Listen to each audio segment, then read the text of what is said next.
In a stately courtroom with soaring ceilings and polished wooden benches, a sense of anticipation and quiet tension fills the space. It is a day like any other in the pursuit of justice, yet behind the formal proceedings lies the promise of a defining moment.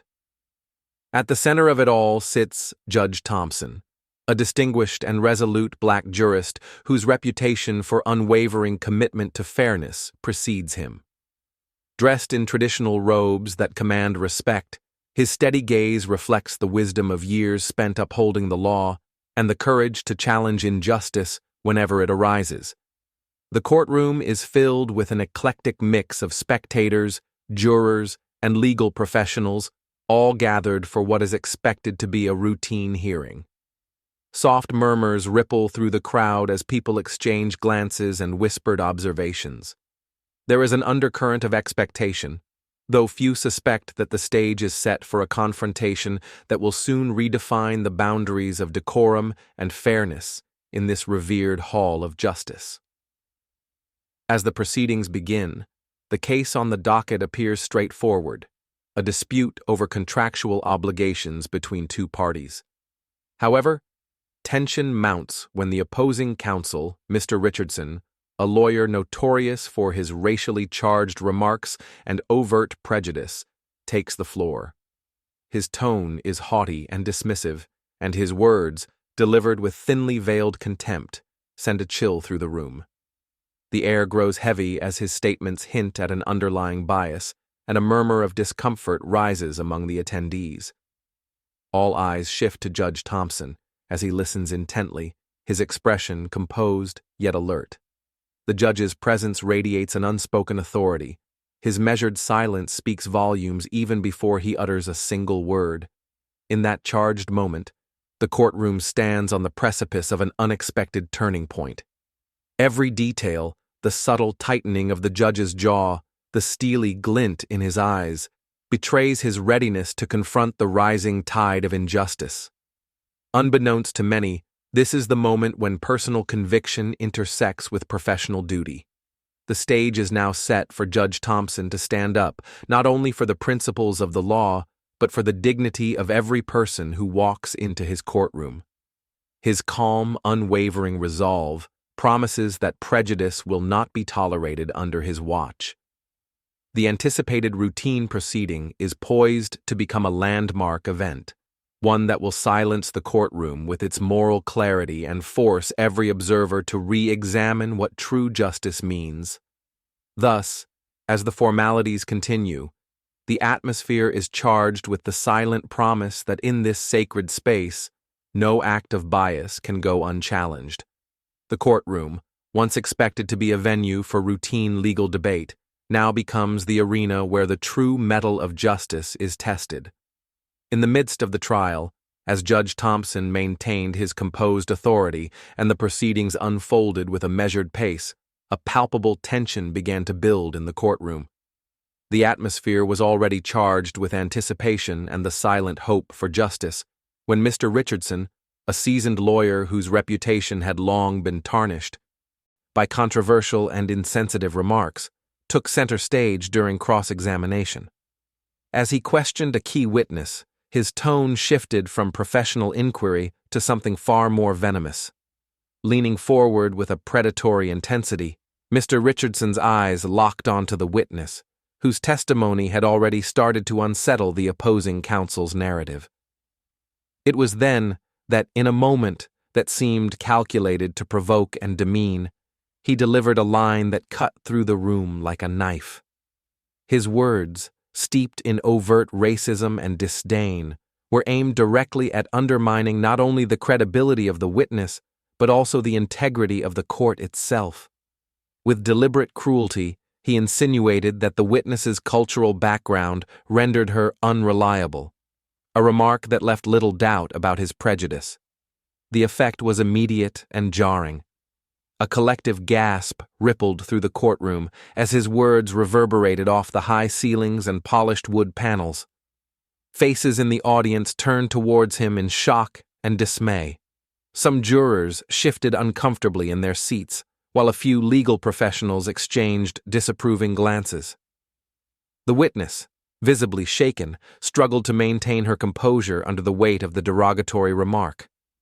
The silence that followed was almost unbearable, punctuated only by the soft rustling of papers and the low murmur of discontented whispers. Judge Thompson's stern gaze swept across the room, and his expression betrayed nothing except a deep-seated disappointment. Though he remained silent in that moment, his eyes conveyed a clear message. Such blatant bias would not be tolerated in his courtroom. The atmosphere, which had once been one of restrained anticipation, now bristled with a collective sense of indignation.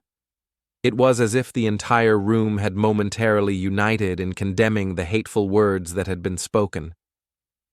In the ensuing minutes, murmurs grew into a low, steady chorus of disapproval. Members of the public, legal staff, and even fellow attorneys could be seen exchanging looks of outrage, their shared sentiment underscored by the discomfort etched on every face. The racist remark, intended to belittle the witness, instead became a stark emblem of injustice, a reminder that prejudice could infiltrate even the most solemn institutions. Though Mr. Richardson attempted to continue with his line of questioning, his credibility had been severely undermined by his own words. The judge's measured handling of the situation hinted at forthcoming repercussions, ensuring that the transgression would not go unnoticed. As the trial resumed, the incident hung heavily in the air, a powerful testament to the fact that the courtroom was not only a venue for legal proceedings, but also a battleground for upholding dignity and human rights. In that moment, the racist remark did more than disrupt the flow of the trial. It ignited an unspoken resolve among all present to stand against discrimination. The incident underscored a pivotal truth. When prejudice rears its head in a place dedicated to justice, it cannot remain unchallenged. Without hesitation, Judge Thompson rose from his bench, his eyes burning with quiet determination and righteous indignation. The courtroom fell into an expectant silence as he fixed his gaze directly upon Mr. Richardson, the lawyer whose racist remark had so shockingly disrupted the proceedings. In that charged moment, every ear was attuned to the authority of the man who had dedicated his life to upholding justice. In a measured yet forceful tone, Judge Thompson began, "Mr. Richardson, your comments were not only unprofessional, but entirely unacceptable in this court." His voice, calm but resonant, carried the weight of years of legal experience and an unyielding commitment to fairness. This courtroom is a sanctuary, a place where every individual is entitled to respect and impartial treatment under the law. Your remarks have no place here, nor anywhere in a system built on the ideals of equality and justice. As he spoke, the judge's words cut through the lingering tension like a scalpel, precisely dissecting the moral and ethical failures embedded in the lawyer's statement. Your choice to undermine the credibility of a witness by attacking her background is a gross distortion of legal practice, he continued.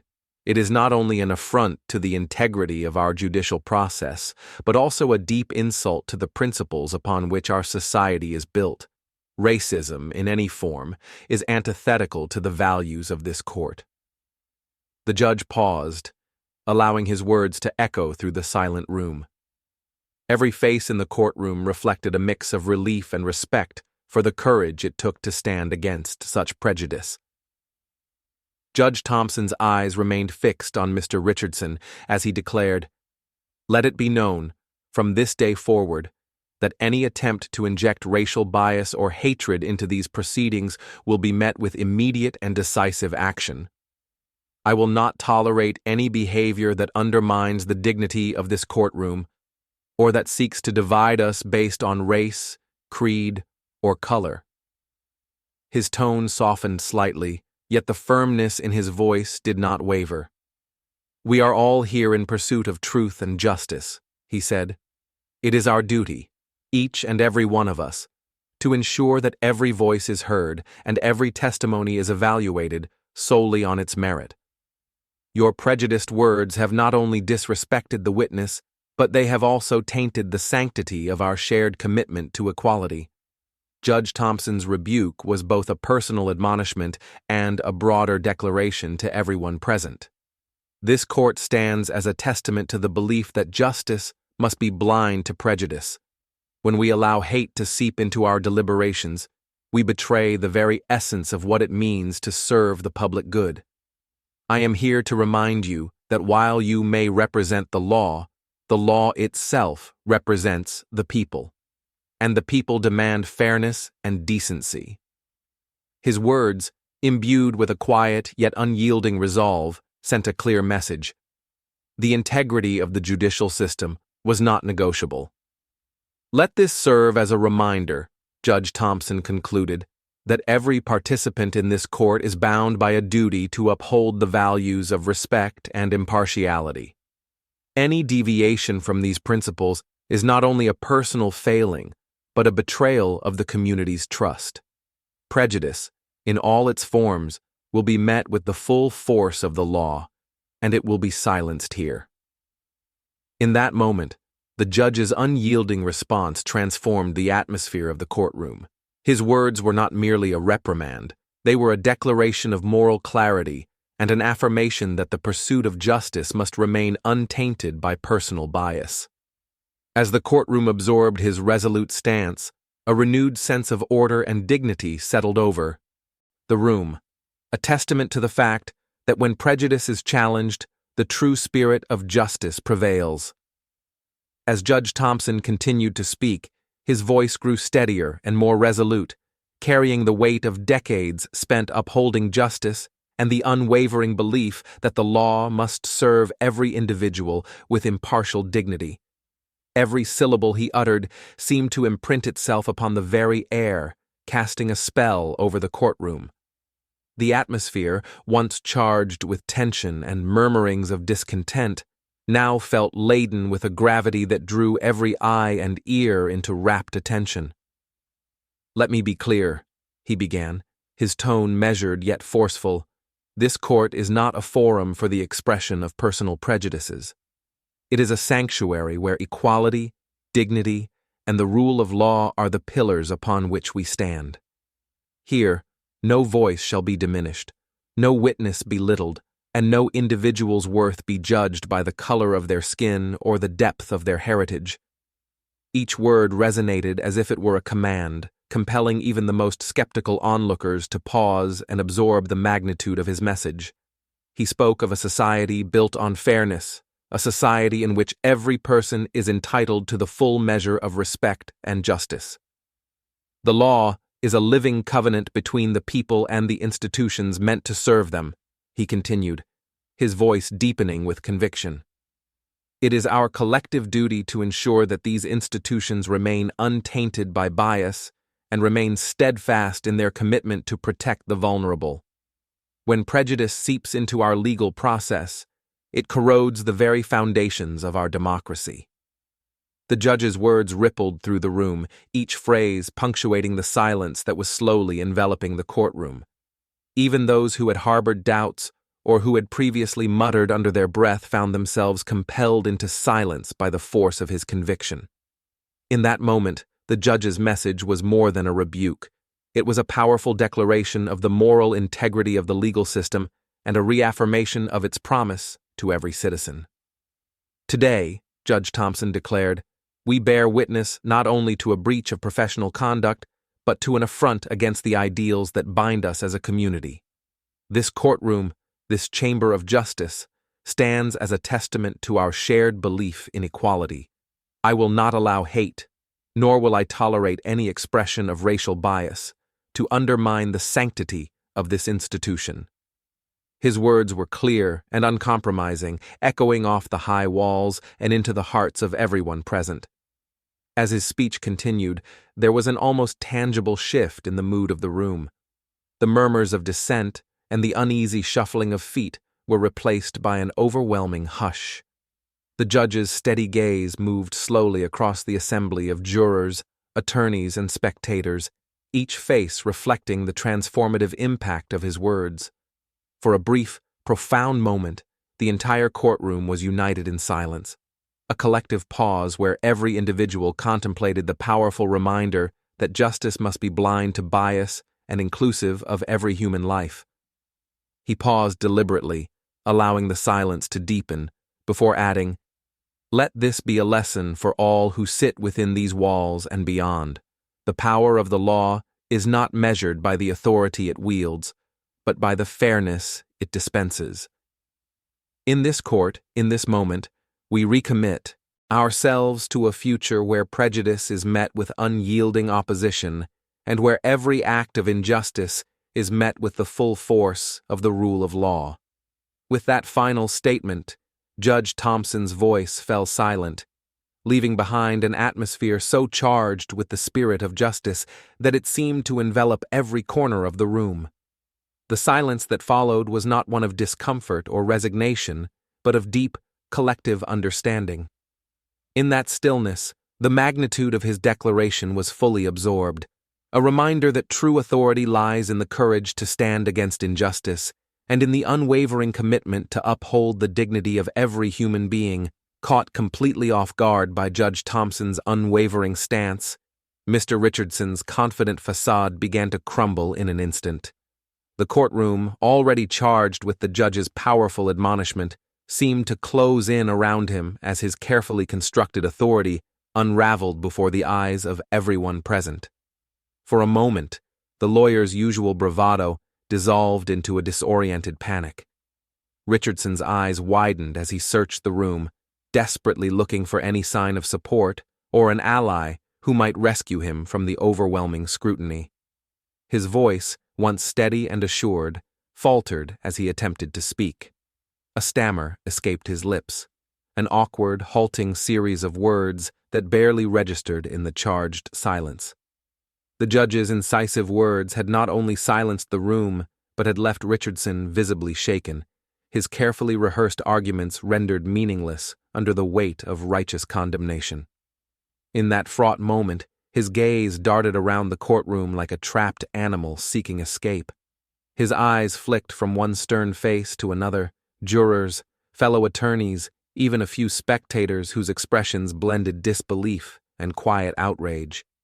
Each glance felt like a physical blow, intensifying his discomfort and eroding the self-assurance he once wore like armor. The lawyer's posture, once erect and commanding, slumped imperceptibly, as if burdened by the collective disapproval that now focused squarely on him. A heavy silence settled over the courtroom, punctuated only by the sound of Richardson's uneven breathing and the shuffling of papers as his hands trembled uncontrollably. His meticulously prepared notes, which had been his constant reassurance moments before, now lay scattered on the desk, symbolizing the disarray of his thoughts. With every stuttered attempt to recover his composure, his words faltered further, revealing the cracks in his previously impenetrable demeanor. For a brief span, it was as though time itself had slowed. The once convincing cadence of his legal rhetoric was replaced by an uncharacteristic vulnerability. Mr. Richardson struggled to form a coherent reply, his sentences trailing off into awkward pauses. His attempts to interject were met with a silence that grew heavier with each passing second, a silence that seemed to echo the judgment not only of the court, but of the entire community present. In that charged atmosphere, the damage was unmistakable. The lawyer's credibility, so carefully built over years of practice, was now irreparably undermined. His previous reputation for cutting remarks and controversial opinions had not prepared him for the moral force unleashed by Judge Thompson. With his authority diminished, every word he spoke carried an unintended irony, highlighting his inability to defend the indefensible. The courtroom, once his arena, now felt like a tribunal where his biases were laid bare for all to see. Richardson's internal struggle was palpable. Beneath the veneer of professionalism, he wrestled with a dawning realization that his long-held prejudices and arrogant dismissals were being publicly dismantled. His mind raced, searching for an escape from this inescapable moment of accountability. In his eyes, there flickered a mix of regret and indignation, a silent acknowledgement that the tide had irrevocably turned against him. Even as his stammered words failed to coalesce into a coherent defense, the judge's resolute gaze remained fixed on him, a constant reminder that in this courtroom justice was not subject to personal whim or bias. The once confident lawyer now stood exposed, his bluster reduced to a shadow of uncertainty. The collective weight of public scrutiny and moral clarity bore down on him, leaving him no choice but to endure the consequences of his actions. In the wake of that pivotal moment, the courtroom's atmosphere shifted irrevocably. The silence that had settled was not one of mere discomfort. It was a profound, collective judgment, a clear signal that prejudice had no place in the pursuit of justice. As Mr. Richardson's faltering attempts to speak faded into the background, the room remained enveloped in an almost tangible stillness. It was a silence that spoke louder than any words could, a testament to the fact that when confronted with unwavering integrity and the force of true authority, even the most formidable defenses can crumble, leaving only the stark truth of accountability for all to see. In the wake of Judge Thompson's powerful intervention, the courtroom underwent a profound transformation. A palpable wave of relief and solidarity swept through the room, washing away the earlier tension that had marred the proceedings. The judge's decisive stand against prejudice had not only silenced the racist remarks, but had also unified everyone present with a renewed commitment to fairness and dignity. Witnesses, jurors, and fellow attorneys exchanged glances that spoke volumes without a single word. Eyes met with quiet approval and mutual respect, an unspoken acknowledgement that justice had been served, at least in that critical moment. For many, the judge's actions resonated deeply, reaffirming the belief that every individual, regardless of background, deserves to be treated with impartiality and respect in a court of law. The atmosphere shifted from one of discomfort and uncertainty to a space imbued with moral clarity. Throughout the courtroom, subtle yet powerful expressions of solidarity began to emerge. A seasoned attorney, previously known for his reserved demeanor, allowed himself a small nod of approval as he observed the transformation. Jurors, who had been attentive but visibly tense during the heated exchange, now exchanged supportive smiles. Even the witnesses, who had been caught in the crossfire of the earlier verbal assault, appeared emboldened by the judge's unwavering commitment to uphold justice. In that moment, it was clear that Judge Thompson's words had redefined the tone of the entire proceeding. The ripple effect extended beyond mere facial expressions. Conversations that had been stifled by fear and apprehension now resumed in quiet, respectful tones during brief recesses.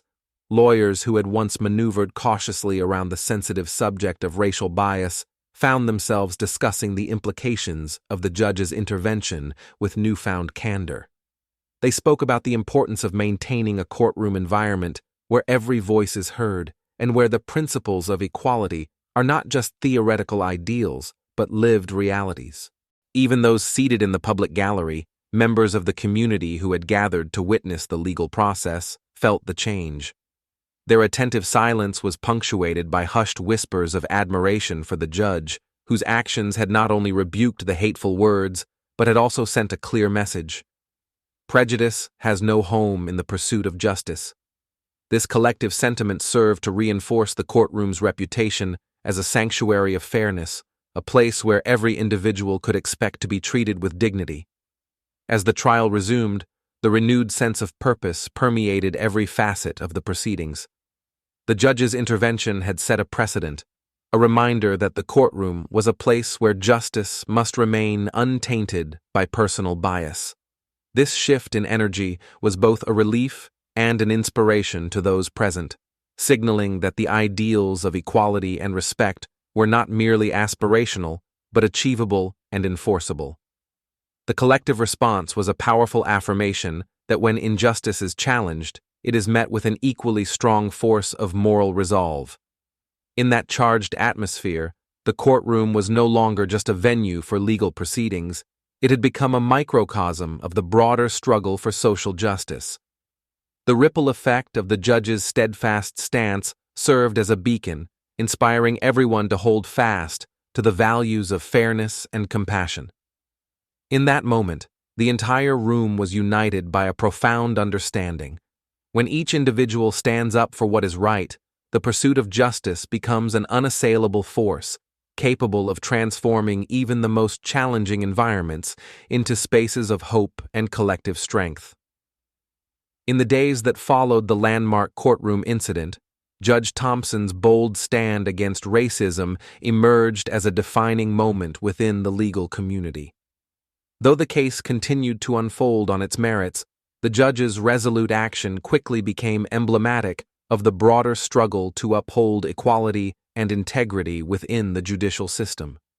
His unwavering commitment to fair treatment, even in the face of overt prejudice, sent a clear and powerful message. No one in this court, or anywhere within the realm of justice, would be permitted to let bigotry dictate proceedings.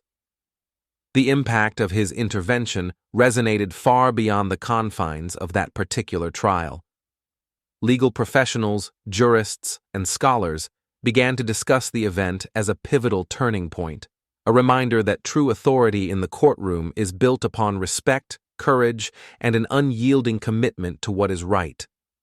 In academic circles, law professors and students cited the incident as a case study in ethical leadership, analyzing how a single act of moral fortitude can challenge and reshape entrenched practices. Conversations quickly shifted towards the need for reforms that would safeguard judicial proceedings against any form of bias or discrimination. Within the courtroom itself, the atmosphere transformed over time. Witnesses and jurors recalled that day not with the discomfort of witnessing bigotry, but with a sense of renewed faith in the legal system. The judge's intervention had not only silenced a moment of intolerable prejudice, but also restored confidence among those who believed that the law should serve all citizens without exception. This restorative effect has inspired many within the legal community to advocate for stricter guidelines and training that promote impartiality and fairness in every aspect of legal practice. Beyond the immediate legal repercussions, the incident sparked broader discussions about fairness in society. Community leaders, civil rights advocates, and even local politicians began to reference the event as a catalyst for change. Public forums and panel discussions were organized to explore ways in which similar instances of injustice might be prevented in the future. The enduring lesson was clear. When authority is exercised with integrity and a steadfast commitment to equality, it becomes a beacon that guides not only legal reforms, but also societal progress. Ultimately, Judge Thompson's courageous act proved that true justice is not merely the application of law, it is an ongoing commitment to protecting human dignity and ensuring that every voice is heard, regardless of background. His stand continues to inspire reforms and debates about fairness in the legal realm, reaffirming that the pursuit of justice must always be rooted in respect, courage, and the unwavering determination to do what is right.